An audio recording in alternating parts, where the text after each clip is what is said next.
কি খুব তাড়াতাড়ি রেগে যান? হঠাৎ করে উত্তেজিত হয়ে পড়েন? এটা কিন্তু একটা স্বাভাবিক প্রক্রিয়া। কিন্তু তৎক্ষণাৎ রাগ কমানোর জন্য বেশ কয়েকটা ঘরোয়া পদ্ধতি আছে। সেই পদ্ধতিগুলো যদি আমরা ধাপে ধাপে অনুসরণ করি, তাহলে আমাদের হঠাৎ করে রাগ নিয়ন্ত্রণ করা সম্ভব হবে। তবে অতিরিক্ত রাগ কিন্তু একটা লক্ষণ প্রকাশ পায়, যেটা আমরা মানসিক রোগ বলে চিনি। আসুন আমরা ঘরোয়া পদ্ধতির মাধ্যমে তৎক্ষণাৎ রাগ আমরা কীভাবে নিয়ন্ত্রণ করব ধাপে ধাপে জেনে নিই। নাম্বার 1, গভীরভাবে শ্বাস নিন।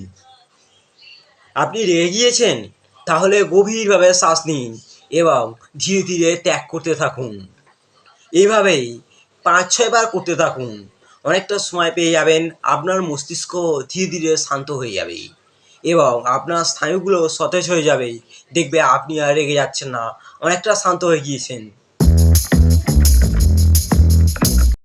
নাম্বার 2, হঠাৎ উত্তেজিত হয়ে পড়েছেন?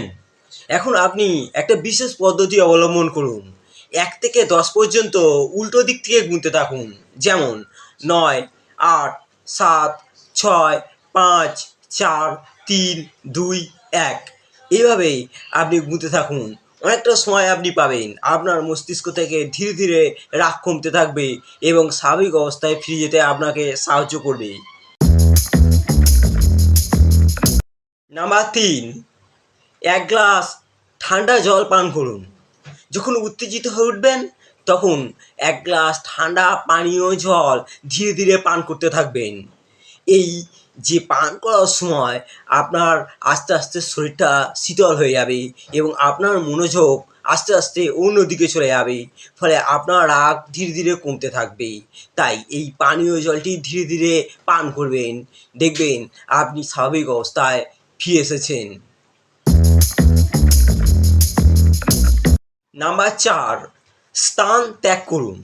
আপনি যে জায়গাতে যে পরিস্থিতিতে রেগে গেছেন, সেখান থেকে আপনি সরে আসুন, অন্য কোনো জায়গায় চলে যান এবং মনোযোগটা অন্যদিকে করে থাকুন।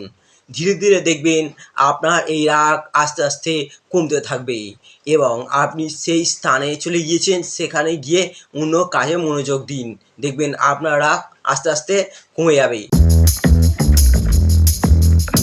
নাম্বার 5, মনোযোগ অন্যদিকে ঘোরান। রাগ নিয়ন্ত্রণ করার বা উত্তেজনা নিয়ন্ত্রণ করার সবচেয়ে গুরুত্বপূর্ণ পয়েন্ট হলো মনোযোগ অন্যদিকে করা।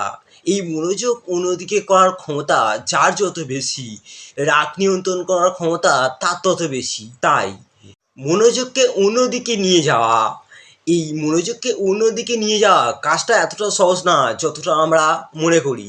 মনোযোগকে অন্যদিকে নিয়ে যাওয়ার জন্য কতগুলো স্বাভাবিক নিয়ম আছে।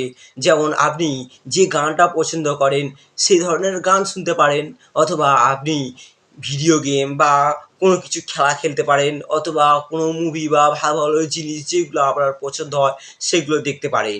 এই সমস্ত জিনিসগুলো যদি করেন, আপনার মনোযোগ সেই দিকে চলে যাবে, ফলে আপনার রাগটা আস্তে আস্তে নিয়ন্ত্রণ হবে, অর্থাৎ আপনার রাগের ব্যাপারটা আর মাথার মধ্যে থাকবে না।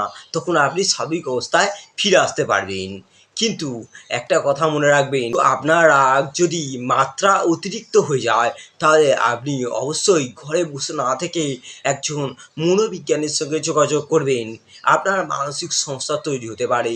আপনি হয়তো আপনার স্বাভাবিক অবস্থা থেকে মানসিক সমস্যার দিকে এগিয়ে গিয়েছেন, তাই ধীরে ধীরে আপনি এই ধরনের সমস্যায় ভুগছেন। তাই আপনাকে অবশ্যই একটা ভালো মনোবিজ্ঞানীকে দেখাতে হবে এবং তাদের তত্ত্বাবধানে আপনার সামান্যতম কিছু ট্রিটমেন্ট বা চিকিৎসা করার প্রয়োজন হতে পারে। আপনি আবার স্বাভাবিক জীবনযাত্রায় ফিরে আসবেন এবং সুস্থ স্বাভাবিকভাবে থাকবেন। সাধারণ সুস্থ ব্যক্তিদের রাগ অবশ্যই থাকবে, কিন্তু নিয়ন্ত্রণ করার ক্ষমতাও তার থাকবে। অতিরিক্ত রেগে যাওয়া, প্রয়োজনের থেকে অতিরিক্ত রেগে যাওয়া, এটা কিন্তু স্বাভাবিক নয়।